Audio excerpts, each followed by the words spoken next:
Alors, pourquoi laisser vieillir les forêts? En ce moment, il y a beaucoup d'attention qui se porte sur les arbres en général, sur les forêts, en tant que puits de carbone, sur la reforestation, sur la déforestation de certaines zones également. Et on voit passer beaucoup de choses sur ce sujet, les arbres et les forêts. Euh, il y a des forêts célèbres. Les forêts font partie de nos mythes collectifs. Après tout, que seraient nos contes sans les forêts qui les abritent? Mais au final, il y a aussi beaucoup de méconnaissances sur le sujet. Qui sait, par exemple, dans le très grand public, l'état des forêts en France, qui sait, par exemple, que 80% des forêts qui sont cultivées en France recensent en fait moins de 10 essences. Alors, on sait que dans le public ce soir, il y a des gens d'univers très différents. On a même la chance, on sait, d'accueillir quelques propriétaires forestiers. Et il nous a semblé important de faire un petit point à destination d'un public large, de tout niveau de connaissances, pour déconstruire certaines idées reçues sur les forêts et permettre au débat et à la connaissance de progresser sur ces questions. Qui sommes-nous pour prendre la parole ce soir? État sauvage est une association de loi 1901 qui dont l'objet principal est d'encourager et de renforcer les liens positifs que l'homme entretient avec la nature. On a trois Oui, piliers on a trois piliers pour ça qui se présentent sous la forme de présentation de la biodiversité et des milieux naturels sauvages via des actions de sensibilisation, la sensibilisation et l'éducation à l'écologie, le partage de la connaissance et un savoir-faire respectueux de l'environnement, et enfin, la mise en place d'actions afin de favoriser la biodiversité, les services rendus par les écosystèmes et la gestion raisonnée des ressources. Je vais donc laisser la parole à Julie, qui est notre présidente cofondatrice et qui va vous présenter, qui va faire cette présentation sur pourquoi laisser vieillir les sujets. Pourquoi laisser vieillir les forêts, pardon. Et Julie, je rends la parole tout de suite, évidemment. Il faut juste que je te retrouve dans les participants.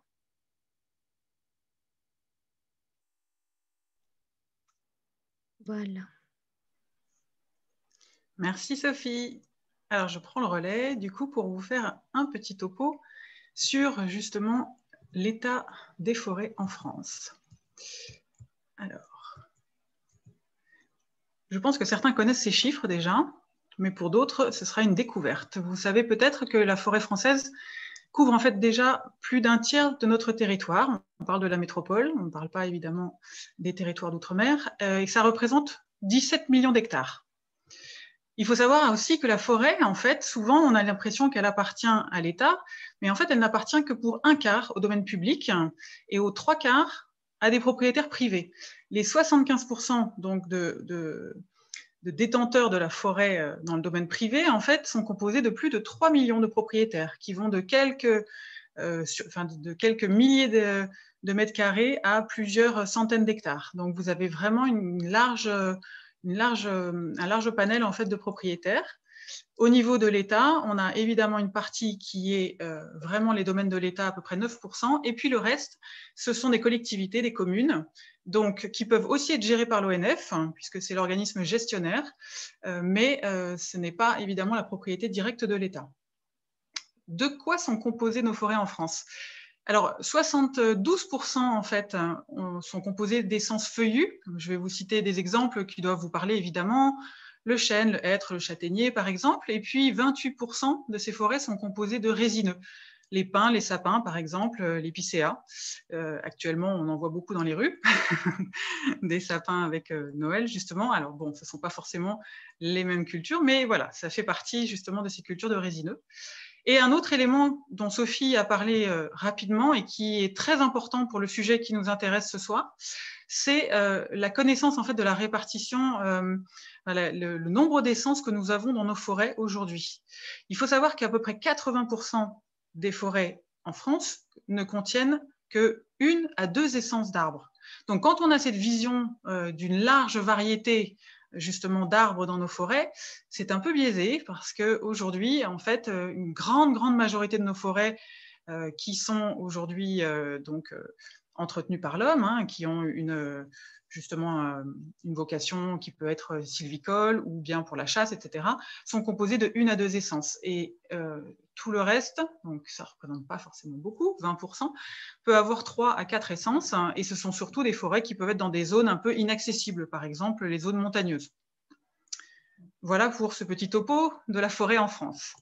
Alors, on va également faire un petit rappel sur ce qu'on appelle le cycle naturel en fait, d'une forêt.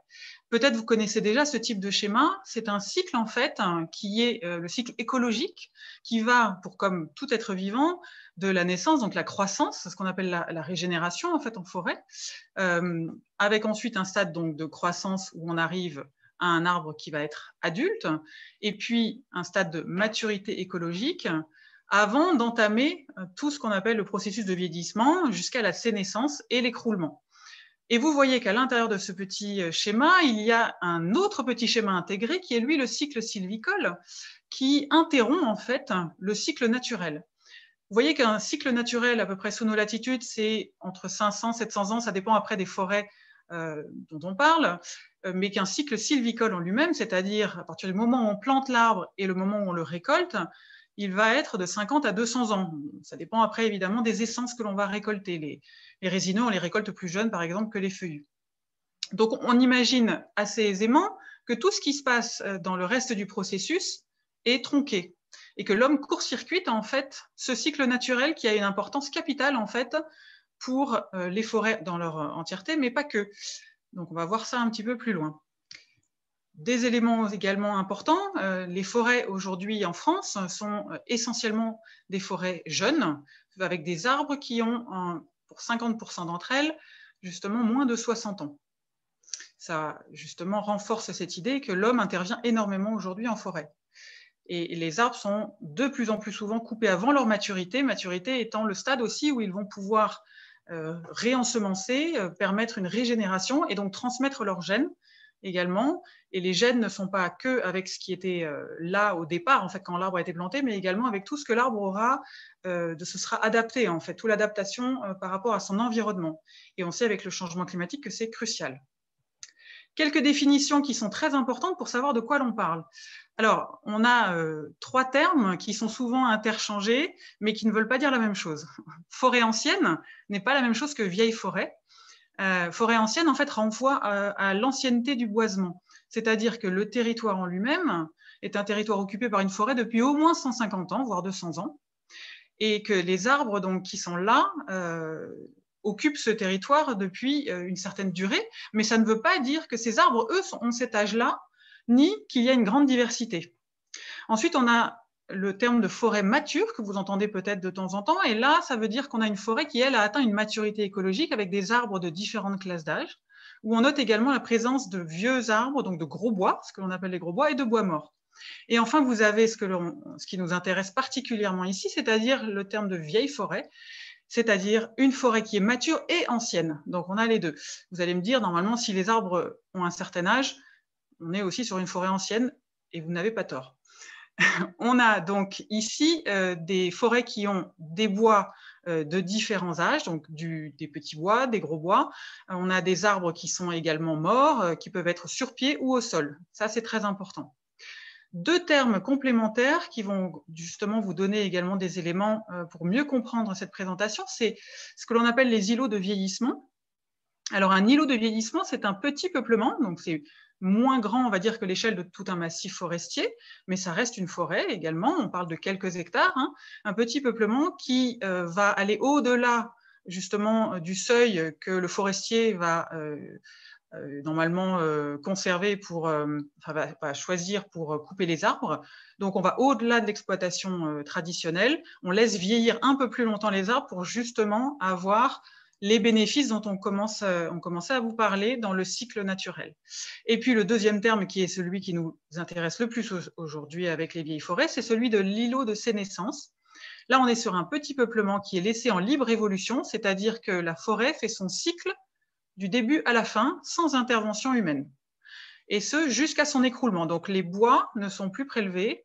À partir de là, évidemment, il n'y a pas d'exploitation. Donc, de point de vue économique, est complètement balayé. En fait, le service économique est complètement balayé. Dans ces îlots-là, il y a une volonté de laisser la nature se réguler et évoluer naturellement.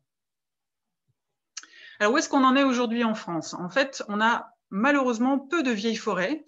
On n'a plus de forêts primaires, si ce terme, par exemple, vous parle aussi, notamment avec l'actualité, avec le botaniste Francis Allais. Donc, on a peu de vieilles forêts. Elles ne sont pas forcément toutes identifiées ni reconnues, et peu sont encore protégées en France. Quand on parle de vieilles forêts, on parle souvent plutôt de zones montagneuses, parce qu'elles sont moins accessibles. Et puis, évidemment, il y a de grosses différences entre les régions. Vous vous doutez bien qu'une forêt qui est en plaine a beaucoup plus de chances d'être exploitée qu'une forêt qui est inaccessible.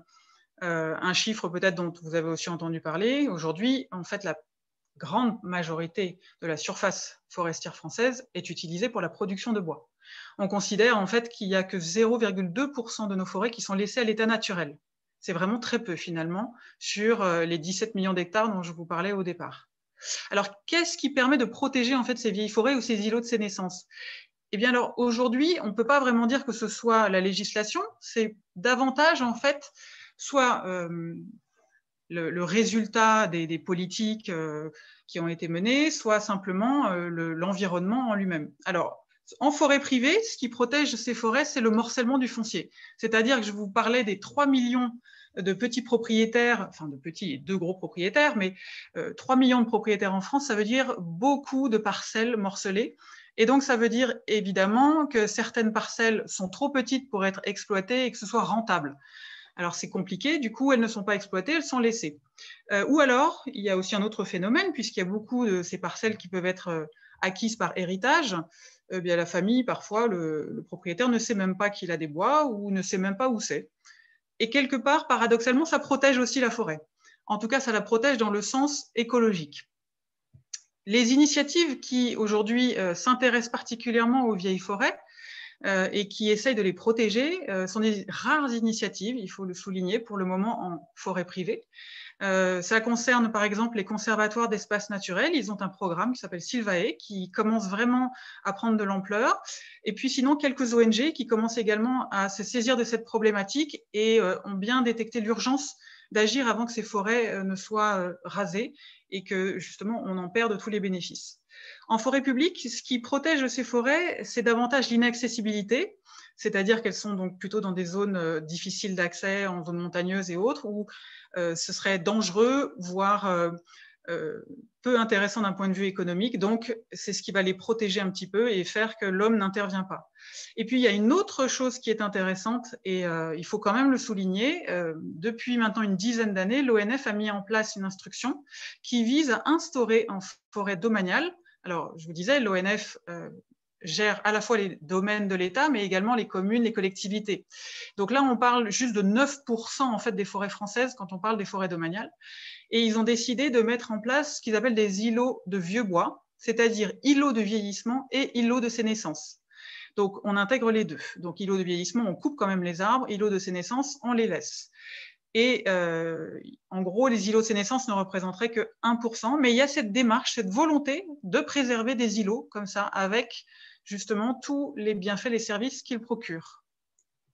Alors, quels sont-ils ces services justement qu'on appelle écosystémiques? Ce sont les services en fait qui sont rendus par la nature. Alors, ils sont de 3 grandes catégories.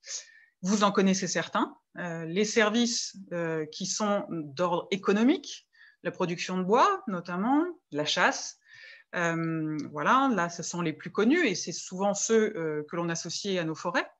Vous avez tous les services qui sont écologiques. Alors là, évidemment, ces services-là, certains sont connus ou certains sont beaucoup repris par les médias, comme le stockage du carbone actuellement.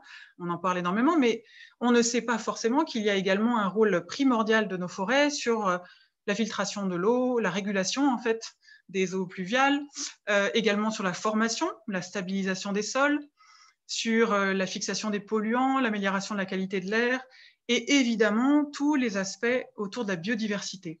On parle de plus en plus de 6e extinction de masse, et la biodiversité forestière, aujourd'hui, elle est également particulièrement menacée, et pas uniquement en Amazonie ou en Australie. Elle est également très menacée en Europe et en France. Donc c'est un point sur lequel on reviendra. Enfin, vous avez la troisième fonction de nos forêts, qui est la fonction sociale, qui peut être aussi raccrochée aux fonctions esthétiques. Donc, on va avoir des aspects patrimoniaux, on va avoir des aspects également de promenade, des activités physiques, etc., et également des démarches bien-être qui se multiplient aussi un petit peu en forêt. Voilà pour ce que l'on appelle les services écosystémiques, c'est-à-dire les services qui sont rendus par nos forêts.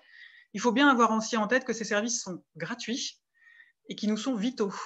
Et un service qui est gratuit et que l'on détruit nécessite ensuite la mise en place justement de services qui vont être coûteux et payants. Donc on a tout intérêt à les préserver pour pouvoir continuer à bénéficier justement de leurs bienfaits. Alors l'état de santé de nos forêts, je pense que vous entendez régulièrement parler justement des difficultés pour nos forêts et notamment liées au changement climatique. Il faut savoir que il y a toujours eu évidemment des facteurs qui généraient des agressions et des dommages sur les forêts, mais ils sont actuellement renforcés par ce changement climatique. Alors, ce qu'on appelle les facteurs abiotiques, ce sont tous les facteurs en fait qui sont non vivants et qui agissent sur le vivant. La sécheresse, vous en entendez maintenant parler malheureusement chaque année, avec le stress hydrique qui crée des dépérissements massifs en forêt. Les tempêtes, les incendies, et ce n'est pas que justement au bout du monde ou que dans le sud de la France, malheureusement également. Les tempêtes, périodiquement, on entend parler aussi justement de peuplements entiers qui sont couchés par justement des tempêtes qui surviennent et qui vont être malheureusement de plus en plus fréquentes et de plus en plus intenses. Et puis, vous avez également un rôle aussi sur la dégradation des sols, une acidification des sols, le tassement des sols, etc. Et l'autre versant qu'on appelle biotique, c'est-à-dire le vivant, ou les bioagresseurs qui, du coup, se manifestent davantage, c'est tout ce qui est maladies, champignons, insectes, et on entend parler pas mal des scolites, qui attaquent notamment les résineux, mais ce ne sont pas les seuls, hein. Il y a malheureusement d'autres maladies, puisque chaque essence a ses propres maladies ou pathogènes. Il faut avoir en tête que donc tous ces paramètres existent, hein, ils sont juste stimulés et amplifiés en fait aujourd'hui par le changement climatique, mais pas que le changement climatique. Les activités humaines ont aussi un rôle et jouent comme un facteur d'affaiblissement en fait de l'état de nos forêts. Et en plus, comme nos forêts sont assez jeunes, elles ne sont pas toujours aussi résistantes que des arbres qui, eux, ont eu le temps aussi de développer évidemment leur réseau, etc., racinaire par exemple, si on parle de la sécheresse. Donc il y a des activités humaines comme la pollution, les pratiques sylvicoles qui peuvent être très agressives, qui peuvent aussi avoir des rôles délétères sur les sols, le fait que l'on soit beaucoup en monoculture, c'est-à-dire qu'on n'ait qu'une essence. Alors pour vous donner un exemple très concret, quand vous avez une forêt justement avec uniquement des épicéas et puis que vous avez un insecte ravageur d'épicéas qui se présente, et comme il n'y a rien d'autre que de l'épicéa, il prolifère et toute la forêt se retrouve contaminée justement, voire demande à être abattue après par les forestiers. Évidemment, quand vous avez des forêts qui sont mélangées avec différentes essences, vous freinez la propagation et vous freinez justement ces maladies qui peuvent avoir des effets dramatiques sur des grandes surfaces. Enfin, quand vous avez des arbres qui sont plus âgés, et on va le voir ensuite, vous avez justement, avec les îlots de sénescence, des bienfaits qui s'installent. Alors, quels sont-ils, ces bienfaits? On a répertorié en 3 grandes catégories. La première, si on peut, alors j'ai résumé sur l'îlot de sénescence parce que c'est le petit peuplement que l'homme peut mettre en place. La vieille forêt, en fait, c'est pas tant l'homme qui la met en place qu'il la préserve.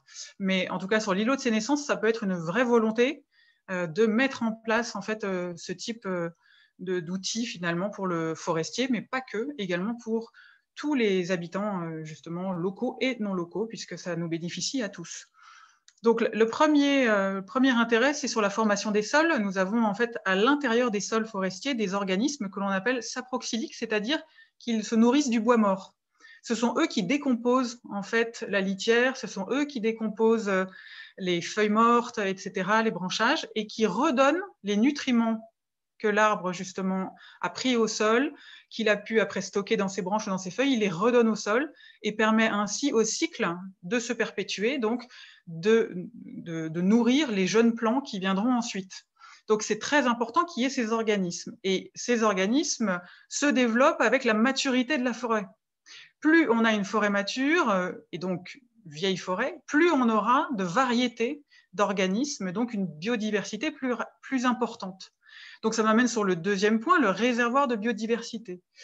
Les vieilles forêts et les îlots de sénescence sont en général des réservoirs de biodiversité bien plus importants, puisqu'on considère qu'on a à peu près 25% de la biodiversité forestière qui est directement liée au bois mort. Donc quand vous enlevez les bois morts de la forêt, vous supprimez un quart de la biodiversité, donc du vivant des forêts. D'où l'importance de conserver du bois mort, de conserver des gros bois, des arbres habitats, c'est-à-dire des arbres qui vont avoir au fur et à mesure des blessures, des petits oiseaux qui vont venir justement creuser des cavités, etc., d'avoir une petite faune qui va se développer. Donc, toute cette biodiversité va pouvoir se développer et perdurer si la forêt, justement, lui permet de se nourrir et de s'abriter. Et ça, c'est essentiellement lié à la maturité des arbres. Un jeune arbre a très peu d'espèces qu'il abrite, ce que l'on appelle en fait un cortège animal ou végétal, en fait, enfin faunistique ou voilà, végétal, alors qu'en vieillissant, il y a de plus en plus d'espèces qui vont être liées justement à ces essences. Et il faut savoir également que vous avez un grand nombre d'espèces qui ne sont pas les mêmes suivant les essences d'arbres. Donc à chaque essence d'arbre, vous avez une biodiversité qui est associée. Et le dernier point qui est important, notamment pour ceux qui ont une démarche justement sylvicole, donc également de prélever du bois dans la forêt, parce qu'on n'est pas dans une volonté de mettre sous cloche la forêt, on est dans une volonté en fait d'aller vers une forêt qui est multifonctionnelle, donc qui bénéficie à tous, mais dont on ne dénature pas complètement les services. Et donc ce troisième aspect, c'est le soutien à la productivité en fait. Vous avez dans les sols dont j'ai parlé donc au début des organismes, ça peut être des bactéries, des champignons qui vont restituer les nutriments dans le sol. Mais il faut savoir que le réseau mycorhizien, donc c'est-à-dire ces petits champignons qui sont autour des racines, peut-être vous en avez entendu parler avec le livre de Peter Wohlleben justement, qui a beaucoup fait le buzz. Du coup, vous avez peut-être entendu parler de ce réseau mycorhizien, des mycorhizes qui sont autour des racines et qui permettent à l'arbre justement de capter davantage dans le sol les nutriments qu'il n'aurait pas sinon. Et donc les arbres poussent beaucoup mieux quand ils sont mycorhizés, c'est-à-dire quand ils ont cette association avec des champignons. Donc quand on enlève ça, parce que par exemple on est passé avec des engins trop lourds, on a exposé le sol à la lumière, on donne en fait moins de chances à l'arbre ensuite de se développer et de pouvoir justement croître comme on le souhaiterait, donc d'avoir potentiellement la productivité que l'on aurait. Donc ces trois piliers, finalement, trois intérêts majeurs des îlots de sénescence et donc également des vieilles forêts permettent une meilleure résilience de la forêt. Et ça, malgré toutes nos connaissances, on ne peut pas le remplacer.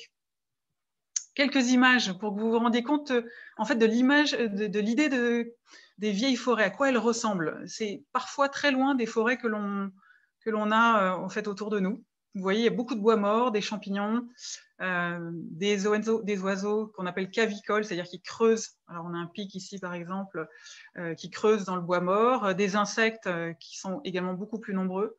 Donc voilà, donc quelques images pour illustrer que les jolies forêts que l'on imagine ne sont pas forcément toujours des forêts écologiquement en bonne santé. Ce sont des forêts souvent où l'homme est beaucoup intervenu. Parce que quand on voit du bois mort, on peut avoir cette idée que voilà, ce n'est pas forcément terrible pour la forêt ou qu'il y a des risques. Alors justement, on peut imaginer qu'avec les îlots de sénescence ou avec les vieilles forêts, on va avoir des risques qui vont être accrus. Alors oui, mais non. Il y a des dangers en milieu forestier, oui, toujours. Et on ne maîtrise pas tout, on ne maîtrise pas forcément une tempête ou un incendie, c'est évident. Mais quand on met en place, par exemple, un îlot de sénescence, on a également des possibilités en fait, de maîtriser ces risques.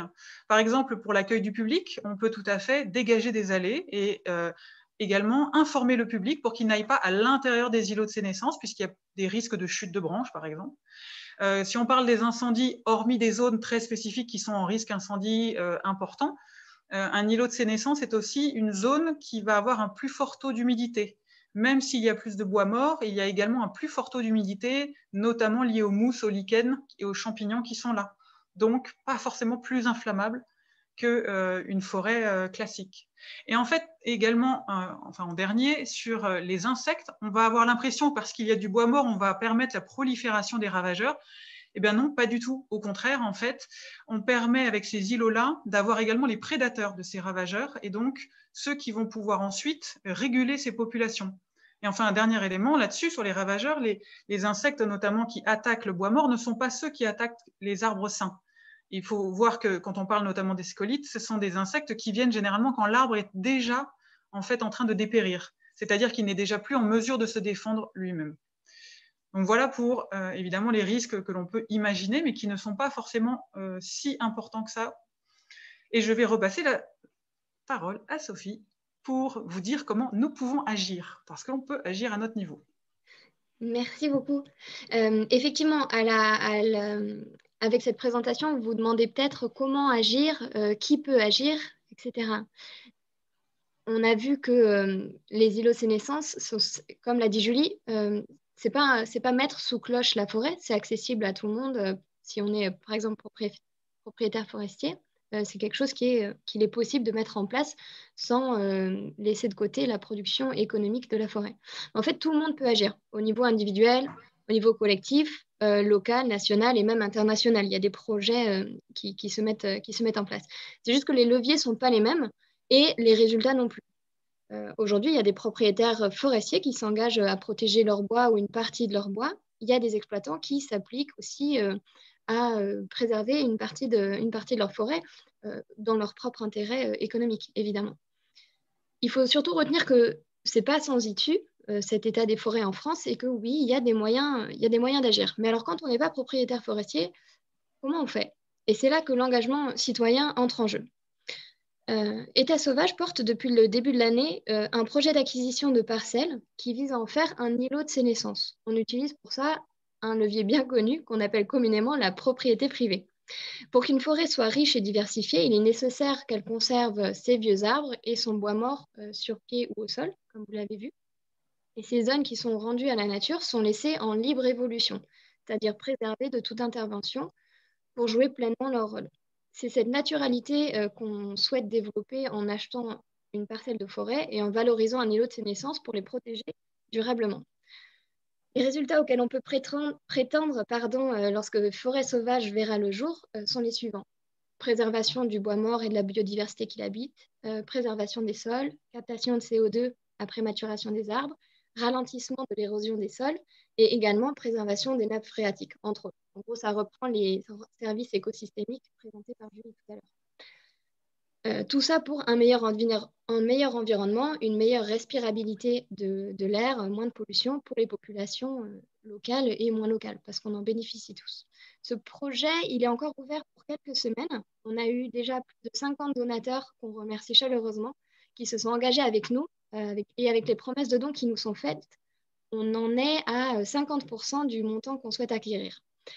Le message qu'on souhaite faire passer ce soir, c'est que vous pouvez être notre point de bascule parce que les donateurs qui nous permettent de faire, les donateurs qui nous permettraient de faire la dernière ligne droite. On dit que si on est tout seul, on va plus vite, mais en fait, ensemble, on va quand même vraiment plus loin. Et c'est clairement ce qu'on observe sur ce projet. Donc, on vous met un lien dans le chat si ça vous intéresse. On va passer aux questions si vous en avez. Merci beaucoup pour votre attention et maintenant la parole est à vous. Alors, je repasse sur les participants. On a déjà quelques questions. Du coup, Ornella, si tu veux, je te repasse la parole. Merci pour la présentation. Alors, on a déjà une question pour toi, Julie, de la part de Malik, qui se demandait, donc une forêt, on sait qu'elle contient plusieurs générations d'arbres. Du coup, est-ce qu'on peut dire que le cycle sylvogénétique que tu as présenté est vraiment global à une forêt? Alors complètement, et effectivement, c'est un point important que j'ai peut-être pas suffisamment évoqué. Le cycle sylvogénétique, en fait, donc ce cycle naturel, c'est un cycle global sur la forêt, mais dans une forêt, on a tous les stades, en fait, normalement, qui doivent être en même temps. Ça, c'est pour une forêt naturelle. Quand l'homme intervient et qu'il plante, on a évidemment tous les arbres qui ont le même âge, donc ils vont tous évoluer au même moment. mais une forêt naturelle, elle, va comporter tous les stades simultanément, et c'est ça qui est important et intéressant, c'est-à-dire qu'on va avoir des jeunes plants comme des arbres qui sont sénescents, on va avoir du bois mort comme des arbres qui vont être en pleine maturité et qui vont pouvoir justement se reproduire. Merci Julie. Une autre question de Floriane, toujours pour toi, pour Sophie également, si elle a envie de réagir. Est-ce que du coup, ça signifie que les démarches actuelles de compensation carbone qui visent à planter des arbres ne sont pas forcément pertinentes? Alors, en fait, Sophie, si tu veux, après, je te laisse compléter si tu juges nécessaire.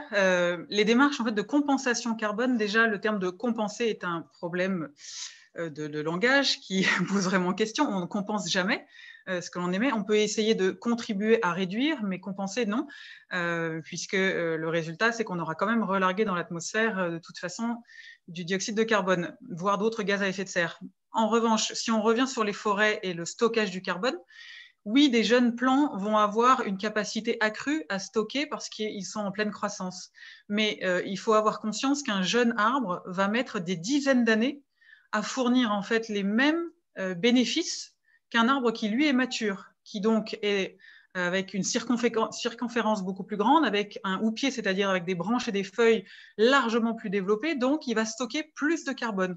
Et au-delà du stockage, justement en termes de flux, il y a également tout le stock, tout ce qui est déjà stocké dans les racines, donc dans le sol également, et dans le tronc. Donc il est beaucoup plus urgent de préserver aujourd'hui des arbres qui sont déjà sur place, qui sont déjà d'un certain âge, parce qu'ils sont des puits de carbone et qu'ils permettent en plus de fournir donc tous les services dont on a parlé, que de se presser à déboiser pour replanter des jeunes arbres qui, eux, vont mettre des décennies en fait, à fournir les mêmes services. Et donc, même en termes de stockage du carbone, ce n'est pas forcément la logique la plus intéressante à court terme. Et pour compléter là-dessus, effectivement, c'est peut-être pas le terme de compensation carbone qu'il faut mieux choisir. Après, ça ne dénigre pas du tout les campagnes de reforestation, parce qu'on a beaucoup déforesté, donc oui, il faut reforester, mais comme le disait Julie, ça va prendre beaucoup plus de temps pour que ces arbres qu'on vient de planter rendent les mêmes services que des arbres déjà existants. C'est pour ça que nous, on s'attache à vouloir acheter une parcelle de forêt déjà existante. Merci. Alors, une autre question de Sandra. Alors, à toi, Julie. On sait qu'il existe déjà plusieurs fonds de dotation pour l'achat de parcelles forestières pour les laisser en libre évolution. Donc, la question est pourquoi ne pas rejoindre ces fonds? Notamment, Sandra évoque le RAF ou un fonds de dotation porté par une association des Pyrénées. Alors, effectivement, il commence à y avoir des initiatives. J'en ai parlé un petit peu dans le début de la présentation avec les conservatoires, avec le réseau Sylvae qui commence à s'étendre après un projet pilote en Auvergne. Il commence à y avoir des ONG, notamment des rassemblements alors, qui peuvent être divers et variés, parfois liés au pouvoir public, enfin, aux subventions publiques, pas vraiment au pouvoir public, aux subventions, et d'autres uniquement sur des fonds privés. Il y a le fonds de dotation, évidemment, Forêt en Vie du RAF qui voit le jour aussi, mais qui n'est pas dédié aux îlots de sénescence ou aux vieilles forêts, qui va... Alors, il va consacrer 25% en fait du fonds à la libre évolution, donc pour obtenir ces bénéfices-là, et le reste ne sera pas évidemment sur ce volet-là. Pourquoi ne pas rejoindre ? En fait, on est en réseau et on essaie de travailler en réseau. On pense aussi que chez État Sauvage, justement, oui, on peut travailler ensemble, mais que ce n'est pas forcément parce qu'on porte un projet parallèle qu'on va être concurrent. Au contraire, on va démultiplier finalement l'action, on va démultiplier la sensibilisation du public. Et en revanche, sur le terrain, on va pouvoir avoir une force de frappe, entre guillemets, plus importante parce qu'on aura plus de moyens, parce qu'on n'aura pas forcément touché le même public et donc, ou les mêmes financements. On aura plus de moyens pour ensuite réussir à protéger plus de parcelles. Et rien n'empêche justement d'acheter ensuite de manière conjointe, c'est-à-dire qu'un fonds va acheter peut-être, je ne sais pas, 10 hectares à un endroit et qu'on va acheter la parcelle voisine. Du coup, en étend le territoire et on a justement les mêmes projets ou vocations pour pouvoir protéger des zones entières comme ça en libre évolution. Ok, n'hésitez pas. Alors, du coup, on a des personnes qui ont levé la main aussi pour prendre la parole. N'hésitez pas à le faire, même pour rebondir sur les réponses si des fois, voilà, elle vous semble incomplète. Du coup, on a Jean-Baptiste Ingol qui a levé la main. si vous souhaitez vous démuter pour faire une intervention.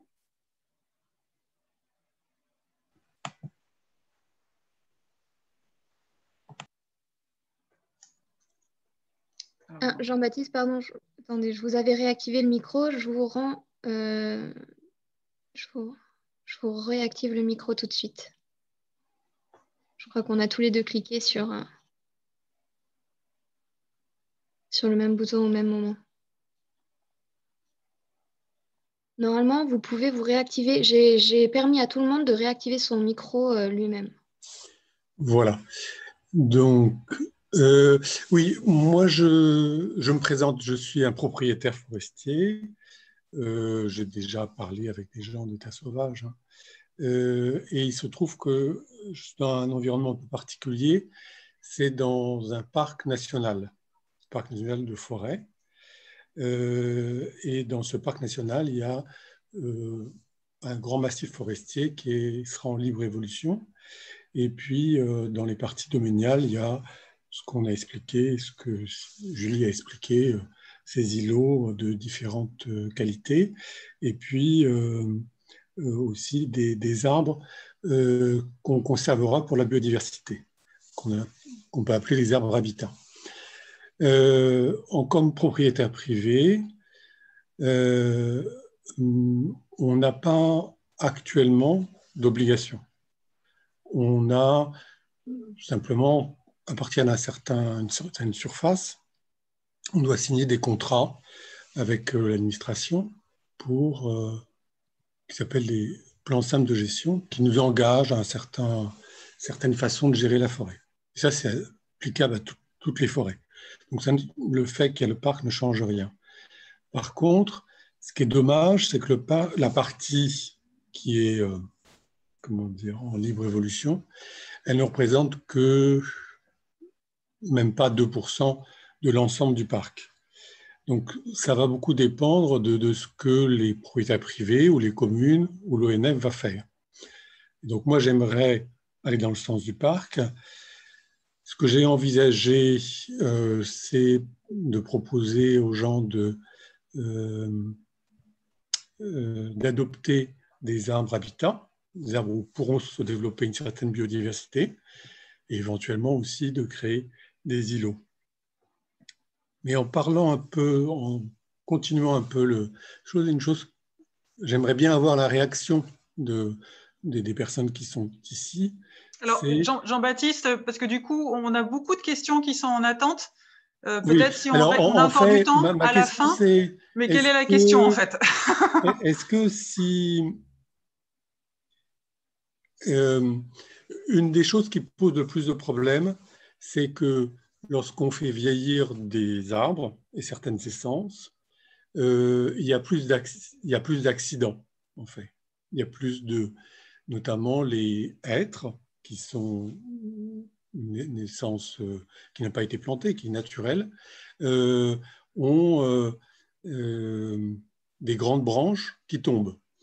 Moi, ce qui m'intéresserait en tant que propriétaire, c'est de proposer aux gens d'adopter ces arbres, de prendre le risque avec nous, de les faire vieillir. D'accord, mais Jean-Baptiste, en fait, arriveront à maturité. Est-ce que vous pouvez juste nous donner la question pour qu'on puisse passer la parole aux autres participants? La question, c'est qu'est-ce que ces idées non pas de réserver un îlot sans intervention, mais simplement de changer les méthodes de gestion, c'est-à-dire d'augmenter l'âge des arbres tout en continuant à les exploiter. Ce qui m'intéresse, c'est qu'est-ce qu'on en pense? Est-ce que c'est... D'accord. Donc ça, c'est pas une question en fait tellement pour état sauvage, c'est plus global sur les participants. C'est ça en fait. C'est plus global sur les participants. D'accord. Ben, dans ces cas-là, s'il nous reste un peu de temps, peut-être on pourra avoir un dialogue, mais on a apparemment un certain nombre de questions qui sont en attente, je vois aussi dans le chat, donc je me permets de rebondir pour que tout le monde ait le temps de poser sa question aussi. Bien sûr. Mais du coup, on a en tête que vous voudriez qu'il y ait une petite discussion avec les autres participants. C'est ça. Merci beaucoup. Alors, on avait également Malik qui levait la main. Oui, en ce qui me concerne, en fait, et puis c'est amusant, il y a eu l'Assemblée générale juste avant. Je suis adhérent au groupement forestier du Chasse sauvage dans le Morvan. Et justement, c'est une autre forme de, je dirais, de participation où, en fait, des particuliers comme vous et moi peuvent effectivement souscrire à des parts dans ce type de structure. Donc, ma question, en fait, c'est État sauvage. Donc, actuellement, on fait une souscription de 10 000 euros, c'est ce que j'ai vu. Quel type de structure, en fait, vous allez mettre en place et dans quel réseau vous vous inscrivez? Alors, c'est peut-être des questions de spécialistes. On peut en parler après. J'ai pas de. Voilà. Alors, très bonne question. En fait, on est une association loi 1901. Donc, nous, c'est l'association qui va acquérir les parcelles forestières et qui va en devenir propriétaire. Donc, ce ne sont pas des individus, ça va être un collectif, exactement d'une certaine manière comme vous dans un groupement forestier, sauf que là, la vocation n'est pas économique, puisqu'un groupement forestier, alors il peut avoir une approche plus ou moins protectrice de la forêt, mais il y a quand même une démarche économique derrière, puisqu'il y a une exploitation de la forêt. Nous, il n'y aura pas d'exploitation. Et du coup, on a pensé qu'une structure, justement, type association loi 1901 est la meilleure structure pour protéger, alors ça peut prendre la forme d'un fonds de dotation aussi, etc. Mais c'est une structure, une personne morale qui va du coup devenir propriétaire et ce ne sont pas des personnes individuelles. Et pour aller plus loin sur un aspect juridique, si vous voulez, on en rediscutera après off, on voudrait également mettre en place ce qu'on appelle une obligation réelle environnementale qui protégera la parcelle au-delà des propriétaires, au-delà de la vie des propriétaires, puisqu'on peut aller jusqu'à 99 ans. Voilà.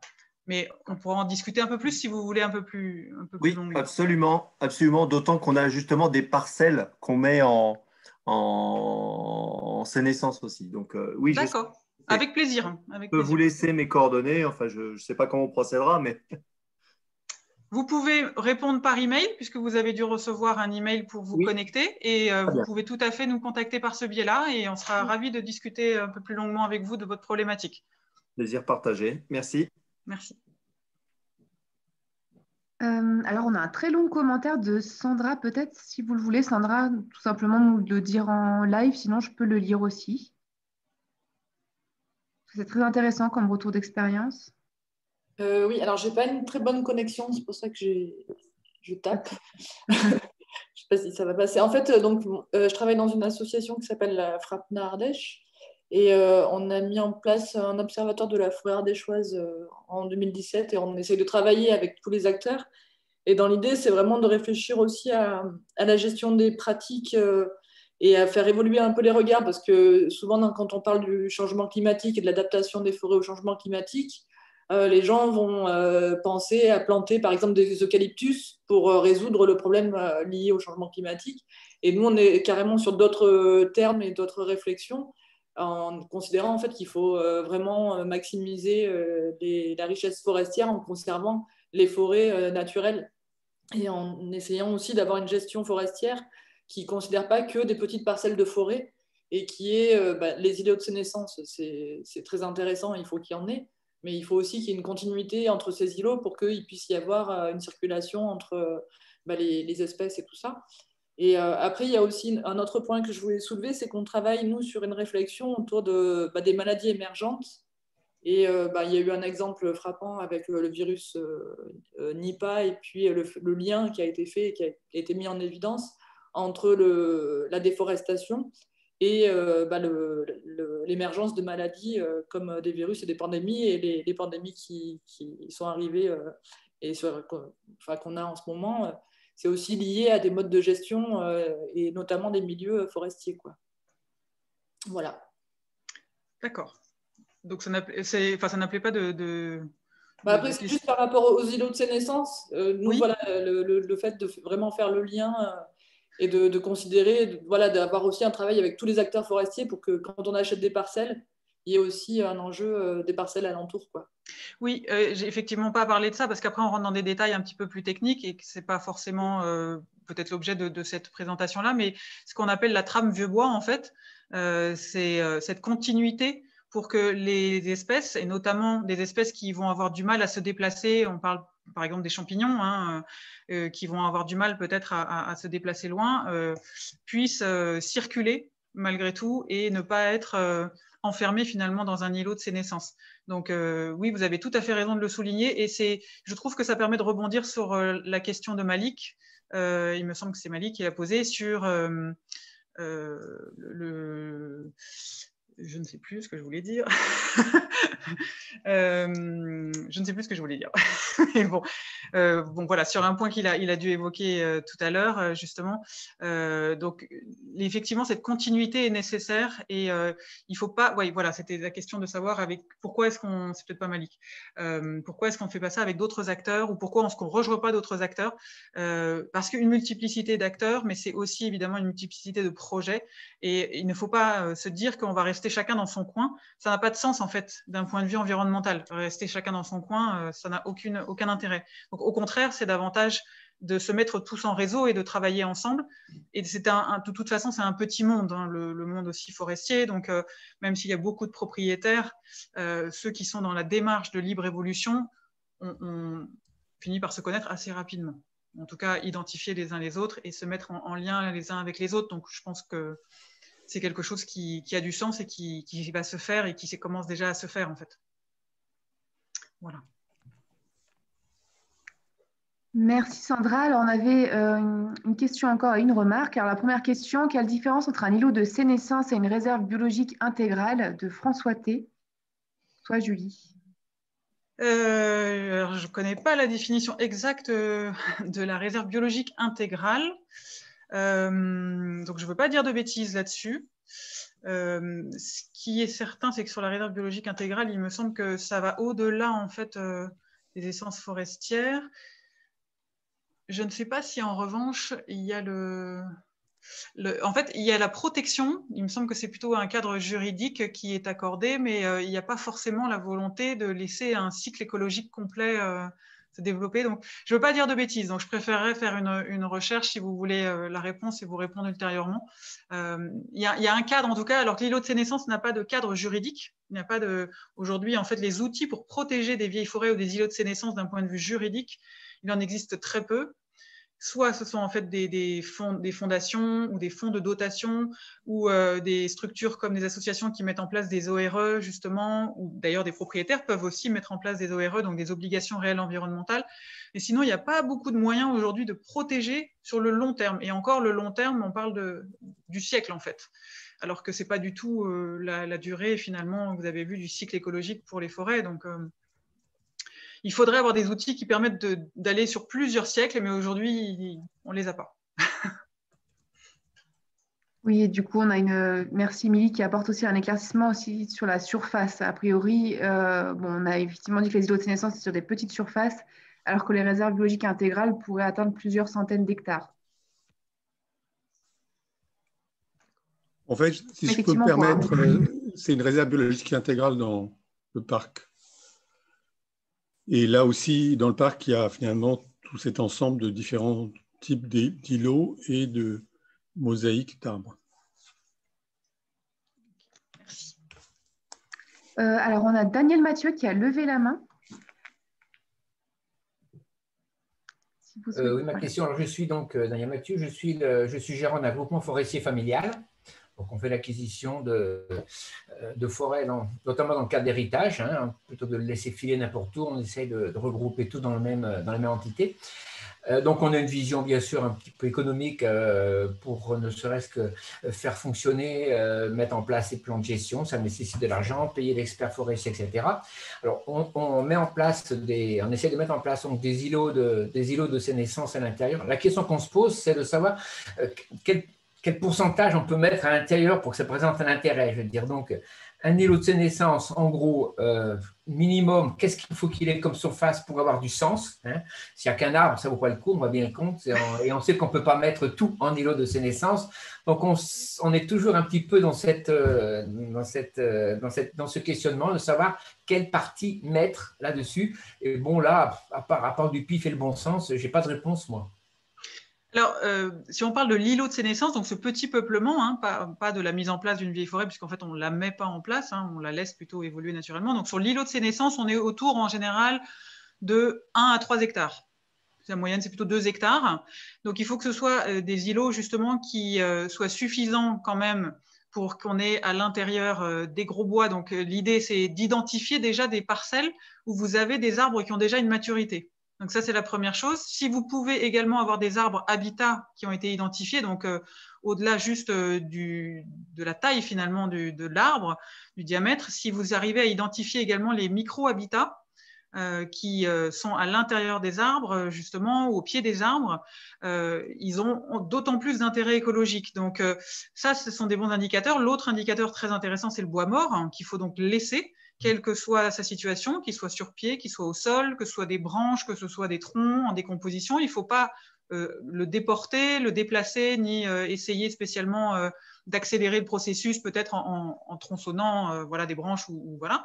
Il faut laisser faire en fait naturellement les choses. Donc, si vous partez sur des îlots qui ont à peu près 2 hectares, vous avez déjà un certain intérêt. Et ensuite, c'est ce qui est évoqué justement, il me semble que c'est Sandra, cette idée de continuité entre vos îlots. Donc, essayez d'imaginer comme une espèce de trame, de circulation pour que les espèces puissent justement aller d'un îlot à l'autre et puissent justement circuler et apporter une certaine biodiversité supplémentaire, puisque vous n'avez pas forcément les mêmes arbres. Alors, je ne sais pas ce que vous avez comme essence dans votre groupement, mais sauf si vous avez du chêne partout, par exemple, ou du hêtre partout, bon, on va avoir les mêmes cortèges d'espèces animales et végétales. Mais si ce n'est pas le cas, si par exemple vous avez des châtaigniers à un endroit, un autre endroit peut-être du chêne, etc., ou une parcelle de résineux, alors ça peut être intéressant de multiplier aussi un peu à la fois vos îlots de sénescence par rapport à vos peuplements pour avoir une diversité justement aussi en termes d'animaux, de végétaux qui vont pouvoir justement se développer. L'autre chose qui peut être intéressante sans aller dans l'îlot de sénescence dans votre groupement forestier, c'est d'avoir une forêt qui est mélangée. Donc vous pouvez tout à fait en fait l'enrichir et essayer voilà, d'amener quelques essences qui peut-être sont moins intéressantes d'un point de vue économique, mais qui vont apporter aussi une diversité et donc qui vont permettre à certaines espèces peut-être de perdurer, alors que sinon elles n'auraient plus d'habitat ou de substrat pour se développer. Je ne sais pas si j'ai répondu complètement à votre question du coup. Oui, je crois que vous avez bien, je peux prendre la parole, vous avez assez bien répondu. Vous êtes en phase de 1,3 hectares me paraît raisonnable. Hein. C'est un chiffre, je n'avais pas cet ordre de grandeur en tête, mais je crois qu'il est tout à fait raisonnable. Ce qu'on essaye de faire aussi dans le groupement forestier, c'est de faire de la forêt qui soit diversifiée, hein, notamment de convertir. Il y avait des parcelles qui étaient en résineux, en douglas, donc on fait un éclairci maintenant et on passe en régénération naturelle et en forêt diversifiée. Ça, c'est un point qui est important. Par contre, un point qui m'affole énormément, c'est que juste à côté, actuellement, il y a des coupes à blanc qui se font sur n'importe quoi. Et c'est absolument dramatique. Il y a même des forêts, là, je connais, qui est assez ancienne. Et il y a des marchands de bois qui achètent, viennent avec des engins là, qui pèsent de 40, 50 tonnes, absolument hallucinants, et qui vous rasent des forêts qui sont pas des vieilles forêts, mais enfin des forêts dans lesquelles vous avez déjà des arbres qui font 30, 40 cm de diamètre. Pour les passer en bûche ou en copeaux, c'est absolument, moi ça me fait mal au ventre, hein, ce genre de truc. Et je crois que notre stratégie au niveau du groupement forestier, justement, c'est dès qu'on le peut, c'est de pouvoir acquérir aussi des morceaux de forêt qui sont répartis un petit peu partout pour pouvoir préempter lorsqu'il y a des achats, des ventes, pour pouvoir couper les zones. Quand un forestier vient et veut faire un gros dégât dans une belle forêt, une forêt de feuillus, il est important qu'il y ait des propriétaires qui s'opposent au milieu, qui coupent son élan, qui l'obligent à avoir des voies d'accès compliquées, etc., pour l'empêcher absolument de tout couper en même temps. Voilà, c'était juste une chose qui nous tient à cœur maintenant parce qu'on est confronté à côté de nos parcelles. Oui, vous avez effectivement évoqué les coupes rases dont on n'a pas trop parlé parce que, bon, ce n'était pas l'objet de ce webinaire, mais évidemment, c'est une pratique sylvicole aujourd'hui qui se répand beaucoup, qui est très controversée.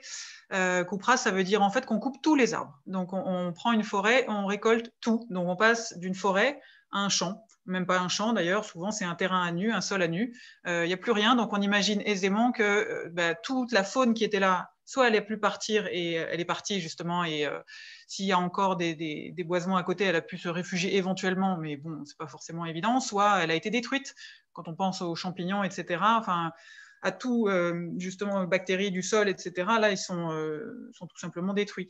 Donc, on n'a pas évoqué cet aspect-là. Après, il y a évidemment les résistances ou pas que les propriétaires, les habitants peuvent mettre en place. Mais d'un point de vue écologique, l'îlot de sénescence va avoir un intérêt même à côté de parcelles coupées à blanc. Parce qu'un îlot de sénescence va pouvoir être une espèce d'îlot de conservation, en fait, des espèces qui vont pouvoir après recoloniser. Alors, ça ne veut pas du tout dire qu'on peut donner un blanc-seing à cette pratique sylvicole, hein. Attention. Mais en tout cas, ça va permettre de recoloniser petit à petit des parcelles qui ont été très abîmées par certains modes de culture. Alors que sinon, si tout a été finalement supprimé, eh bien, elles mettront des décennies à revenir, si tant est qu'elles sont encore dans la région, voire encore en vie voilà, en France. Je me permets de... Pardon. Oui, Sophie. Je me permets de... Je pensais que tu avais fini, donc je me permettais de ressauter dans la conversation. J'ai entendu 20 heures sonner dans mon village. Donc je sais qu'on a couvert le temps de notre conférence. Je crois qu'on avait une petite dernière page, me semble-t-il, à notre présentation. Juste avant de la passer, du coup, ce que je vous invite à faire, si vous avez des questions, vous avez la possibilité de nous les poser par email. Si vous souhaitez, vous pouvez aussi entrer en contact directement avec nous, ce sera avec plaisir. On n'a pas forcément réponse à tout, mais on mettra toute notre énergie pour vous aider ou répondre en tout cas au mieux à vos interrogations. Et du coup, on va effectivement conclure ces webinaires avec... Je te laisse la parole, Sophie. Merci beaucoup. Je vois que Malik a posé une dernière question dans le chat. Malik, je vous invite on peut en reparler juste après si vous voulez. On a préparé 3 petites questions pour savoir ce que vous avez retenu de cette présentation, comme la différence entre îlot de vieillissement et îlot de sénescence. Ça vous servira aussi à briller lors de situations mondaines de vos connaissances. Ou alors, est-ce que vous vous souvenez de la proportion de forêt qui est considérée comme étant à l'état naturel aujourd'hui en France? Ou encore, est-ce que vous pouvez citer 3 exemples de services écosystémiques qui sont rendus par les forêts? On est à terminer sur cette petite touche. Merci à tous et à toutes d'avoir suivi ce webinaire qu'on était très, très heureuse de tenir pour vous. On espère que vous repartez avec des connaissances et de l'intérêt pour les forêts et tout ce qu'elles ont à nous offrir. Merci beaucoup. Et on reste à votre disposition, bien sûr, sur les réseaux sociaux également. Vous avez tous les liens, ils sont juste en bas de la présentation. Et par email, si vous souhaitez qu'on aille un petit peu plus loin sur des aspects voilà, particuliers. Merci de votre temps et de votre participation. Merci à vous. Merci. Merci à toutes et à tous. Merci. Bonne soirée. Merci beaucoup.